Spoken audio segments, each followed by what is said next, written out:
예, 이번 시간에는 세무사랑 프로를 통해서 사원 등록 사례를 갖고 사원 등록에 직접 등록하는 과정에 유의할 점들을 다시 한번 정리하도록 하겠습니다. 교재는 63페이지가 되겠습니다.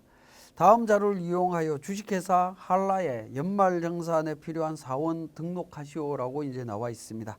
사원 코드에서 백두산, 그 다음에 안기부, 송아지, 송리산이라고 하는 직원 4사람을 등록하라라고 되어 있습니다. 자, 앞에서 설명드렸듯이 4번 그러니까 성명, 주민등록번호 등록하시면 됩니다. 우리 교재 63페이지에 등록된 정보들이 있고요.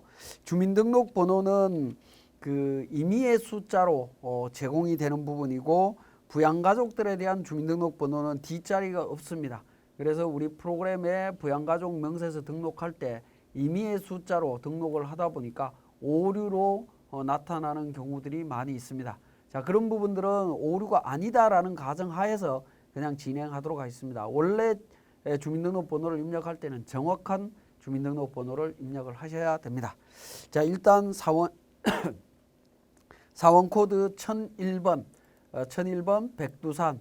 자, 내국인이죠. 내국인이기 때문에, 내국인이고 거주자이기 때문에 또 주민등록번호가 제공이 되기 때문에 주민등록번호 입력하면 되겠습니다. 주어진 주민등록번호 입력을 합니다. 자, 그리고 기본사항에 입사연월일이 2015년 2월 14일로 되어 있고요. 자, 내국인, 외국인 국적, 주민등록번호, 거주지구 관련되는 거 자동으로 정리가 되어 있을 겁니다. 7번 단일세율, 국외 근로 제공, 단일세율, 외국법인 파견 근로, 생산직 근로 관련되는 부분은 전부 다 해당 사항이 없습니다. 그냥 무시하시면 되겠고요. 자, 고용보험 쪽에서는 보면 고용보험 적용 대상이 아니다라고 되어 있습니다. 부로 정리를 하시면 되겠고, 자, 대표자 여부에서 대표자로 해서 대표자는 원래 고용보험이 적용이 안 되기 때문에 여로 정리를 하시면 되겠습니다. 산재보험도 부로 정리하시면 됩니다. 퇴사 연월일은 실제 퇴사 시점에서 정리하시면 됩니다. 자, 기본사항은 안기부, 송리산, 송아지 관련되는 직원들도 동일한 방식으로 적용을 하시면 됩니다. 자, 부양가족 명세로 갑니다. 자, 부양가족 명세 본인 백두산에 대해서 나이 57세 기본공제 본인 공제로 선택하시면 되겠고요. 자, 그 다음에 백봉산 부조 아버지입니다. 소득자의 직계존속이기 때문에 관계 코드 1번 코드로 해서 등록을 하면 되겠습니다. 그래서 31년생으로 등록하시면 88세가 나오게 되고요. 기본공제에서는 60세 이상이 되죠. 직계존속 60세 이상. 그래서 60세 이상의 선택을 하시면 되겠습니다. 자, 60세 이상 선택하고 추가공제 쪽에 경로우대에 여로 표시를 해주시면 되겠습니다. 자, 그 다음에 한라산은 배우자입니다. 그죠? 배우자는 3번 코드죠. 3번 코드로 해서 주민등록번호에서 입력을 하시면 기본공제는 배우자로 자동 선택이 될 겁니다. 자, 이 배우자는 소득이 없지만 부녀자, 한부모, 장애인 여기에 해당되는 게 없습니다. 넘어가시면 되겠고요. 자, 그 다음에 백리산 자녀입니다. 장애인이고 소득이 없다. 그래서 백리산 코드번호 직계 비속이고 4번 코드로 입력하시면 되겠고, 주민번호 입력하면 나이가 34세로 나옵니다. 자, 기본공제는 장애인으로 체크를 하시면 됩니다. 장애인으로 체크하면 나이에 상관없이 소득금액과 생계만 같이 하면 공제 대상이 될 수 있습니다. 그러면 장애인 공제로 해서 이제 추가 공제 쪽을 선택해 주시면 되는데, 이때 장애인이 장애인 복지법에 의한 장애인인지 중증 환자인지 확인해 주시면 되는데, 여기에는 지금 정보가 없습니다만 우리는 장애인 복지법에 의한 장애인으로 선택하도록 하겠습니다. 자, 그리고 자녀에 대한 부분입니다. 자녀에 대한 부분은 자녀세액공제 적용 여부를 말합니다. 자, 자녀세액공제 적용 여부에 있어서 자녀세액공제는 만 7세 이상 기본공제 대상 자녀 중에 7세 이상인 자녀를 말합니다. 그리고 기본공제 대상인 자녀이기 때문에 나이에 제한이 없죠. 장애인은 나이에 제한이 없습니다. 장애인이 아니다라고 하면 20세 이하로 제한이 걸리는데 장애인은 나이에 제한이 없기 때문에 자녀에다가 여로 체크를 해주시면 됩니다. 우리 교재에서는 자녀에 체크되는 부분이 빠져 있습니다만은 반드시 장애인인 경우에 나이에 상관없이 자녀 세액 공제 적용받을 수 있다라는 거 기억하시면 되겠고요. 그 다음에 백한산 자녀입니다. 초등학생이고요. 나이가 10살입니다. 그래서 20세 이하로 하시면 자녀에 자동으로 체크가 됩니다. 그 다음에 백악산은 중학생이죠. 주민번호 입력하면 자동으로 자녀에 체크가 된다라고 보시면 되겠네요. 그 다음에 이영산은 자부입니다. 즉 며느리가 되죠. 며느리는 원래 기본공제 대상자가 될 수가 없습니다.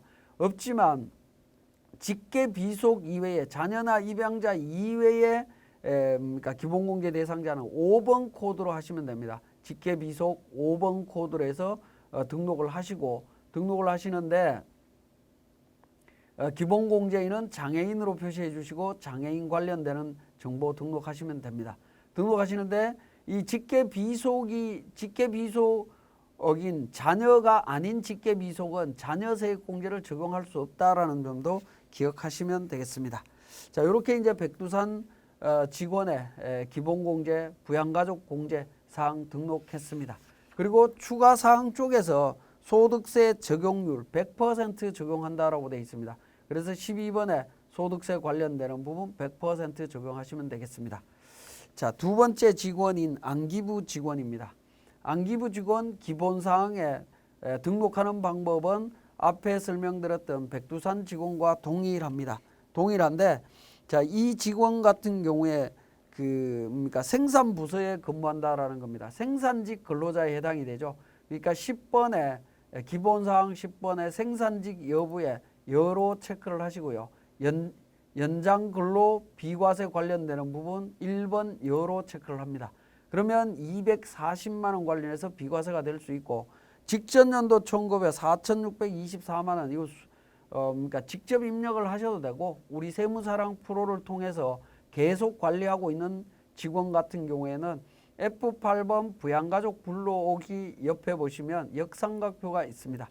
역삼각표를 눌러서 전년도 총급여 불러오기 하면 전년도 총급여 자료 불러오기 예 누르게 되면 4,624만 원이 반영이 되면서 자 전년도 총급여 관련되는 부분이 2,500만 원을 초과했기 때문에 연장근로 비과세가 적용이 안 되는 걸로 부로 자동으로 적용 안 되는 걸로 바뀌어 버린다라는 사실 기억하실 필요가 있겠고요. 나머지 그대로 등록하시면 됩니다. 자, 부양가족 명세 쪽으로 갑니다. 본인에 대해서 등록했고요. 그 다음에 배우자 이미숙 총급여 450만 원이 있다. 기본공제 대상자의 소득금액은 근로소득만 있을 때는 총급여 500만 원까지 공제가 가능하죠. 그래서 배우자로 등록하시면 됩니다. 그 다음에 안철이자 나이가 21세입니다. 대학생입니다. 대학생인 경우 나이 20세 초과했기 때문에 기본공제를 적용받을 수 없지만 교육비 세액 공제라든가 의료비 세액 공제를 적용받을 수 있는 특별 세액 공제 적용 여부가 있을 수 있기 때문에 같이 등록을 합니다. 그리고 기본공제는 부로 해서 공제 신청은 하지 않으면 됩니다. 자, 그 다음에 자녀 중에 안녕이 직계 비속 자녀죠. 4번으로 구분 코드 하시면 되겠고 2019년도에 입양을 했습니다. 둘째를 입양한 게 되죠. 안철이가 있고 그러니까 여기에 출산 입양 쪽에 둘째로 해서 등록을 해주시면 되겠습니다. 이렇게 이제 등록을 해서 정리를 하시면 되겠고 자 추가 사항 쪽에서는 보시면 소득 적용률 120% 3번 선택해서 등록을 해주시면 되겠습니다. 중소기업 취업 감면은 해당 사항이 없습니다. 자, 세 번째 직원이 되겠습니다. 자, 65페이지에 우리 그 두 번째 직원이었던 안기부 직원 추가 사항 옆에 참고 사항 보면 기본공제 대상자는 아니지만 특별세액 공제 등이 적용되는 부양가족은 부양가족 명세에 기본공제란에 부를 선택해서 기본공제를 배제하는 방법으로 등록한다라고 되어 있습니다. 자, 3번에 세 번째 직원입니다. 송아지 직원도 기본사항은 동일한 방법으로 적용을 하시면 되겠고 생산부서에 근무하고 직전 연도 총급여가 2,450만 원입니다. 자, 연장 근로 관련해서 여로 체크를 하시고 직전 연도 급여 불러옵니다. 자, 직전 연도 예라고 해서 불러오게 되면 연장 근로 비과세가 적용이 됩니다. 적용이 될 수 있고요. 나머지는 동일한 방법대로 적용하시면 되겠고, 부양가족 관련되는 부분 등록을 합니다. 부친 같은 경우 송명구 부친 같은 경우에 기본공제 대상자, 나이가 65세니까 기본공제 대상자가 되고요. 2급 장애 판정을 받았으나 당해 연도 12월 30날 치료가 완료됐다. 장애가 치료 완료된 경우에는 그러니까 치유일 전일 기준으로 판단하시면 됩니다. 전날 기준으로 장애인이었기 때문에 장애인 복지법으로 선택을 하도록 하겠습니다. 자, 모친 백나연 그러니까 61세니까 기본공제 대상자가 될 수 있습니다. 삼촌 적용받을 수 없고요. 조부 할아버지죠. 송진열 할아버지 같은 경우에 94세입니다. 근데 당해연도 11월 달에 사망했습니다. 당해연도에 사망했다 하더라도 기본공제로 공제받을 수 있다라는 거죠. 그래서 60세 이상으로 해서 경로우대로 선택을 해주시면 되겠습니다.